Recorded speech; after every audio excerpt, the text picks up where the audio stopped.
Muy buenos días a todos los que están mwaramutse mwese mwihuje natwe biciye kuri satellite Amazonas, satellite Eutelsat 8 n'ubundi buryo bw'itumatumanako, ndetse na hariya aho uri mu kwizabutumwa Miguel Bremudes Marine.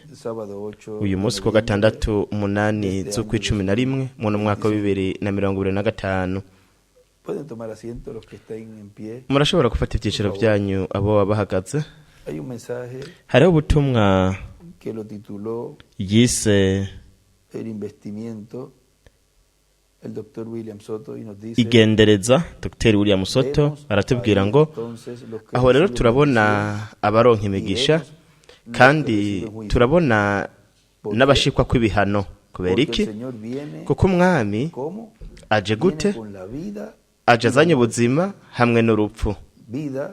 Ubuzima kubakira ijambo, n'urupfu kubajyanka. Byo yabivuze kandi mu butumwa Revera William Branham ahavuga yuko we mu kuza kwiwe azana imigisha hamwe n'umuvumo. Rero murabe ngaha mu gitabo cy'ibihendwe by'ishengero, igitabo cy'ibihendwe by'ishengero gisubiwemwo gikosoye, ngaravuga ku rupapuro rwa 60 ravuga ngo wa musi uraje vuba cyane. Aho yandika ngo ikimpumbi c'indwi hejuru, umusukoni ututuje abayisirayeli barindiriye Mesiya. Bo baramurindiriye kandi ivyizigiro vyabo biri hafi gushitswa. Isirayeli izovuka bwa kabiri mu buryo bw'impwemu, kuko umuco wayo yandika ngo Mose hejuru n'ubuzima bwayo yandika Eliya hejuru. Ni kuvuga ngo imyera ibiri biri hafi kubihishurira, kuko mwibuke ko ari biciye mu muvugishwa niho mpwemu w'Imana asubira muri Isirayeli. Rero ivyo byose ni mu buryo buciye bugufi cyane. Kizo bwo twaradukwiye kuba dukangutse neza mu buryo bw'impwemu, kuko ivyo nivyo biciye bugufi cyane. Ni bwo buryo buciye bugufi ubw'Imana izobikoramwo. Rero abandanya avuga hano, aravuze ngo urupfu kubajyanka, kuko n'urupfu kuwanka ijambo, kuko ijambo n'ubuzima. Ubumva ijambo ryanje afise ubugingo budashira, ni ku mwami yavuze. Kubw'ivyo rero uwakira ijambo ry'iyo mpwemu y'ubukozi ya Mose na Eliya bazanye iyo jambo biciye mu mubiri w'umuntu, ico yakira niki? Yakira ubuzima, ubugingo buhoraho.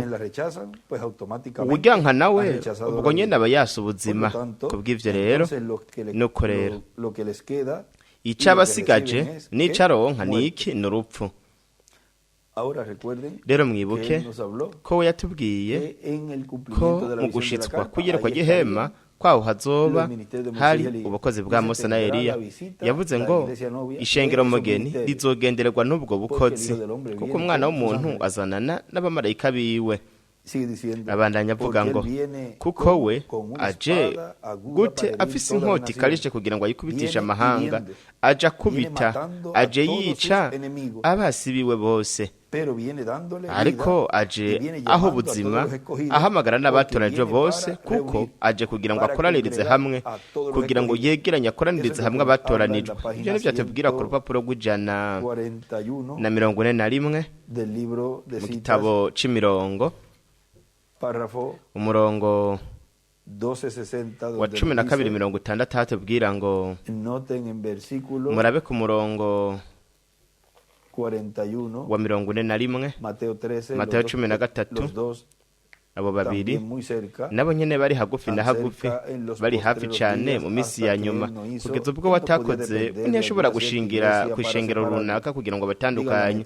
Twavuga aba Methodiste, aba Baptiste canke aba Pentecote, kugira ngo batandukanye. Kuvuga we ntabwo yari gukoresha idini kugira ngo akore uko kurobanura, uko gutandukanya.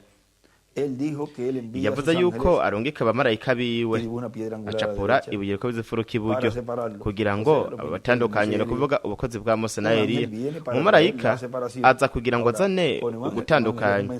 Rero yavuze ngo marayika, kandi umumarayika ni intumwa. Iyo ntumwa kandi niyo iza ifise ubwo bukozi bubiri bwa Mose na Eliya. Umumarayika aza kugira ngo azane ugutandukanya, kurobanura hagati y'icukuri n'icikinyoma, kandi nta numwe ashobora gukora ivyo uretse marayika w'umwami. Niwe azovuga icukuri carico hamwe n'icikinyoma carico. Imana yaravuze yuko izorungika abamarayika bayo, ahacapura irindi buye riko bizifuruka iburyo mu gihe ca nyuma. Si abamarayika ba hano, ahabwa n'abamarayika bo mu gihe ca nyuma, kandi bakoraniriza hamwe, aca yongera gucapura ibuye riko bizifuruka. Turazi kwica ari igihe kizoza c'isarura. Rero umumarayika mu by'ukuri asikurwa nk'intumwa, kandi turabona yuko hari abamarayika ndwi b'amashengero ndwi, kandi subu mu bihendwe by'ishengero. Acapura igice cyo hepfo c'ibihendwe by'ishengero ngaho iburyo. Ibubapfu yandika ngo igenya isarura, hejuru naho yandika ngo mu kubatandukanya azorungika abamarayika biwe Mose na Eliya, igikorane hamwe n'isarura. Rero murabe ku rupapuro rwa 5A umurongo wa 46 aratubwira ati haje ikanguro vuba cyane, igikorane kidasanzwe mu ihema, ndashobora kukibona, ibyo ni by'ukuri. Yandika ngo hejuru, yandika ngo mu ihema utuburungu tubiri, igikorane kidasanzwe, acacapura n'ibuye riko bizifuruka ibubamfu. Rero murabe vyongeye na hano abandanya tubwira ngo mbega ni hehe abakoraniriza? Abakoranya bakuye mu mfuruka zine z'isi, yabakuye uhereye isi igarukira kugeza ijuru rigarukira. Rero ibi ngaha hepfo murabe ku rupapuro nyene rwa 5A murongo wa 49 aratubwira ngo kandi iyo niyo mpamvu Mpwemu Yera ariko arakora ibi bintu. Mpwemu Yera aza ku isi mu mwuzuro wiwe wose kugira ngo yegeranye abana bo mu mfuruka zine z'isi, kugira ngo abategurire ukunyakurwa. Mu nyigisho za Bibiliya naho yanditse ngo aho bamushiriye mwaka gace k'ubutumwa, yanditse ngo ihema rinini Karpa Cathedrale. Mu gitabo c'imirongo acapura ibuye bizifuruka iburyo, ibubapfu yandika ngo ukunyakurwa, hejuru naho yandika ngo Mpwemu Yera hamwe n'ubukozi bwa Mose na Eliya. Rero ni hehe? Ni mu ihema rinini Karpa Cathedrale. Aho niho Mpwemu Yera aza, niko mwedata Branham avuze ngaho. Rero murabe mu gitabo c'imirongo ku rupapuro rwa 277 muri kino gitabo c'imatanijwe aratubwira ngo turasaba ko Mpwemu Yera yoza ubunyene ugendera ku farasi y'igitare by'ukuri, mu gihe mpwemu wiwe, mpwemu wa Kristo, ahanganye na Antikristo nawe ahamagare abiwe. Uwo ni Mpwemu Yera, ari we ugendera ku farasi y'igitare mu byeje 19 no kuza k'umwami, ari kumwe n'ubukozi bwa Mose na Eliya bukogwa na Mpwemu Yera.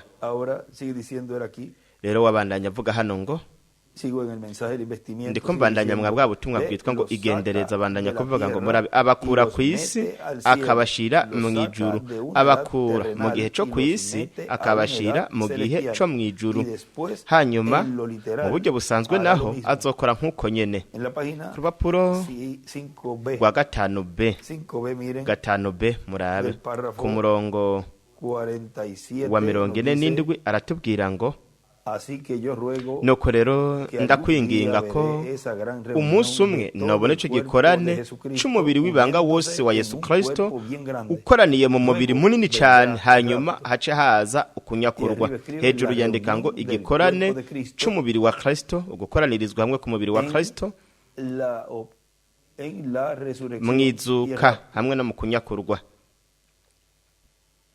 Ibu bapfacapura ibiri ku by'uburika n'ibihe by'ishengero. Murabe no ngaha ku rupapuro rw'111 ku murongo wa 968 ngaha aratubwira ngo kandi mwami twebwe turizera ko tuzojana nawe igihe azovuza inzamba. Twebwe turizera yuko umugeni azogenda k'uwo munsi, kandi tuzokoranira hamwe n'umugwi w'abaheburayo, aho yandika ngo Petero n'umugwi wiwe, kandi twese turi hamwe tuzoba turi mu mazimana y'ubukwe mu bwiza. Hejuru yandika ngo tuzokoranira hamwe n'umugwi w'abaheburayo. Inzambi idasanzwe izovuga, ukunyakurwa nako kuce kuba ku munsi w'umunani.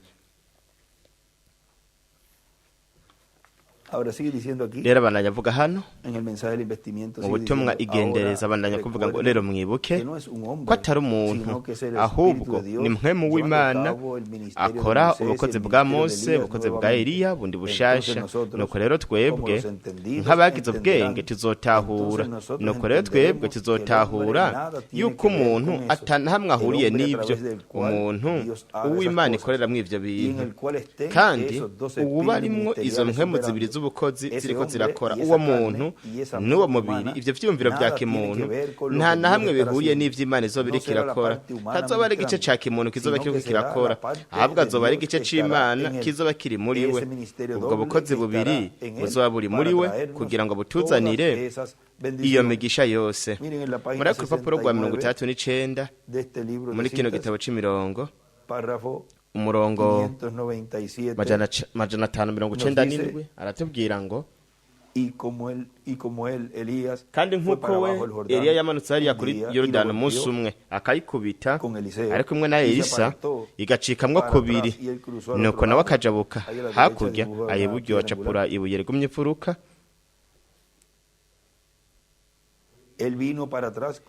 We yagarutse afise imigabane ibiri. Natwe igihe tuzokubita Yorodani turi kumwe na Kristo, aho yandika ngo Elisa akarongo Mose hamwe na Eliya, aca yandika ngo mpwemu yera, vyose bikurikirana. Twebwe turafise umugabane umwe, ariko igihe tuzogaruka twebwe tuzogaruka dufise imigabane ibiri. Twebwe turafise ubugingo budashira, ukuzuka mu caha, ugukosorwa na mpwemu yera, uburanga bwa mpwemu yera. Iyo twagarukana na Kristo tuzogaruka dufise imizuka ibiri ifatika. Twebwe turafise izuka ryo mu gihugu mpwemu, twebwe rero turafise imigabane ibiri. Ibubafa capura ibuye rikubise ifuruka, hejuru yandika ngo izuka ryo mu gihugu mpwemu, izuka rigaragara mu kugarukana na Kristo. Rero reka turabe na hano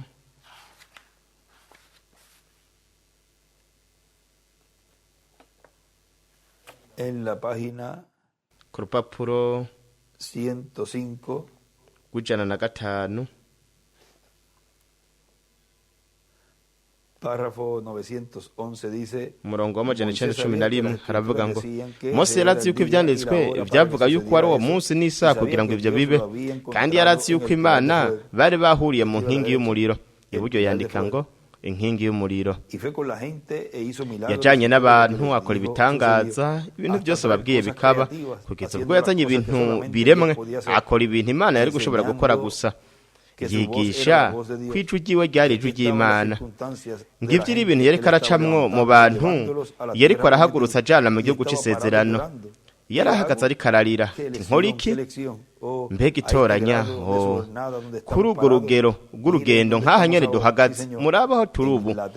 Yego mugenzi, ni mu gukurwa kwa gatatu, murabe turi ngaha ku irembo ryo kuza k'umwami. Ububafu yandika ngo igihugu c'isezerano. Yarasiguye ico gikorwa, kandi yaragihagaze arindiriye niko umwami agize. Hepfo yandika ngo uguha kwa gatatu hamwe na vuga. Imana yari yarose ibihagije muri ivyo, iramubwira iti ntiwongere kurira, vuga nakurungitse kugira ngo ubwire abantu tuje imbere, reka tubandanye imbere. Amen.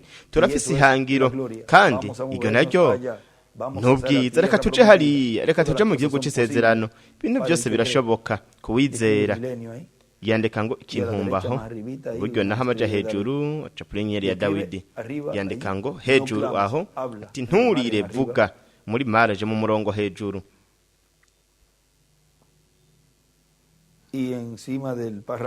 hejuru y'umurongo w'amajana 911 hamwe twasoma hejuru mu ntango y'uwo murongo yandika ngo hamwe na marayika wa Yesu Mose yari afise niko mwamagize kuvuga Mose yari afise niko mwamagize hejuru uwo mengo yaciye yandika ngo hamwe na marayika wa Yesu. Rero abandanya avuga hano ubutumwa iperereza igendereza nuko rero uwo muntu ntazoba ari Imana ariko uzoba ari kumwe nawe uzoba ari karakora azoba ari Imana.